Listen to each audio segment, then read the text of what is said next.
Let's look at if the Schengen countries are actually pulled out of the fast-track programs, really what sort of effect it's going to have on you. I think a lot of people are getting confused on what are the Schengen countries, and also if the EU is going to get involved with this, because remember, there are countries that are in the EU that are not, or have applied for EU membership that are not part of Schengen. Now, it could be all of the EU is coming out with a requirement, and they might not give these countries like St. Kitts and these other fast-track programs an actual option. See, they didn't give Vanuatu an option, and they cut out all their visa-free travel.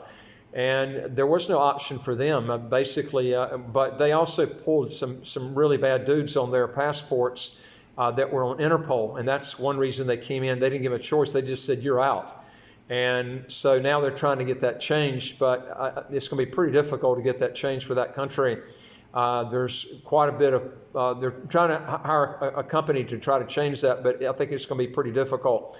And I think the pressure is going to be put on the other fast-track programs to end their fast-track programs. Will they give them a choice to actually end the fast-track program and then be able to keep the visa-free status to the Schengen countries? I don't know. They could just come in and close it down just like they did with Vanuatu. I mean, we don't know that. But let me just tell you what you might want to look at. I do a lot of traveling, and I started looking back and looking at, at a passport, let's say like St. Kitts. And let's say you're taking a trip and you want to go to Southeast Asia, the Middle East, or whatever. You can literally do this without going through, very easily, without going through any sort of EU countries or Schengen countries for that matter. Let me explain to you why. I mean, UK has probably more travel destinations than any country in Europe that are direct flights. So the UK has these direct flights where even if they cut out the Schengen countries and the EU comes in, remember the UK has pulled away from the EU, which is a good move that they did that. But you can travel through the UK, and all of these countries in the fast-track programs have visa-free travel to the UK, and most of them are all overseas territories of the UK before they branched away and started their own sovereign country. And I don't see the UK ever changing that. I mean, that's like part of their country, except they broke away and started a sovereign branch.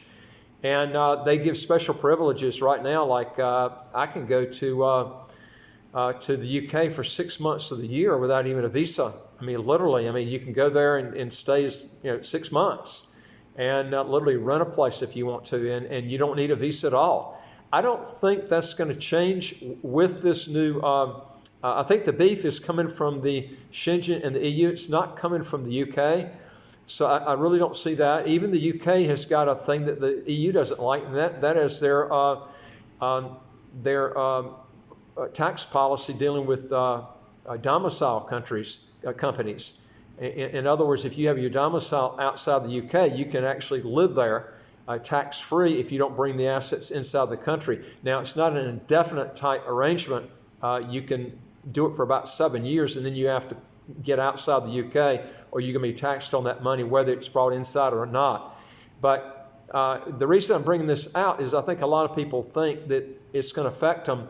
It didn't affect me at all. I haven't been to Europe. I like going to countries like Southeast Asia, territorial tax type countries. These are the places I like to go to.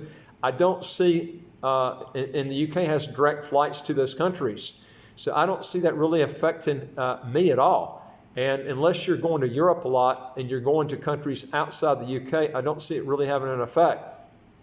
Now, if you think it's going to have an effect, and if you're a U.S. citizen, you want to relinquish some good options you could pick, if you don't mind learning a second language, that are very inexpensive to do. It's just going to take you a while to get these, is places like Guatemala. They allow dual citizenship.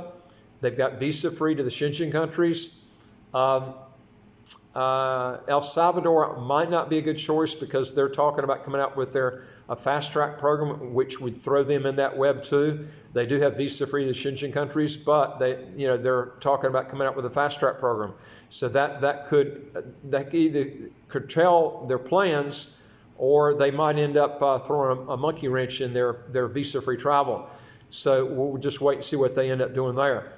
There are other countries that are real good. Honduras has got a good passport that have visa-free travel to Schengen countries. Nicaragua, but remember those two countries that I just mentioned, Nicaragua and Honduras, they do not allow dual citizenship. So you would have to relinquish all your other passports. In most cases, they do allow dual citizenship with some of the countries in Central America and Spain, but as a general whole, they don't allow second passports. But these are some things that you can think about. But there are European countries that are not Schengen area countries, and there are countries in Europe that are not part of the EU. Now, the European countries that are not part of Schengen zone are countries like Albania, Andorra, Armenia, Azerbaijan, Belarus, you got Bosnia, Herzegovina, you've got Croatia, Cyprus, Georgia, Ireland, Kosovo, North Macedonia, Moldova, Monaco, Montenegro, Romania, Russia, San Marino, Serbia, Turkey, Ukraine. Now, the United Kingdom used to be a part of the EU, but now they have broken away, and they're not part of the EU anymore. It is part of Europe, but not part of the EU. Anyway, folks, if you want to learn more on this, go to our website, www.citizenshipquickly.com. Hit the top bar that says Apply with Us. Fill out the questions. Hit that bottom bar that says Send it to us. We deal with over 100 citizenship by investment, residency by investment countries all over the world. And number two is I would like to hear from you. If you got a question or comment, put it below. And folks, don't forget to hit the subscribe button right here on the right of your screen. You'll get new videos automatically. We've got over 600 of them. Educate you on all these things. It's going to save you a lot of money. And I look forward to talking to you on the next video. Take care.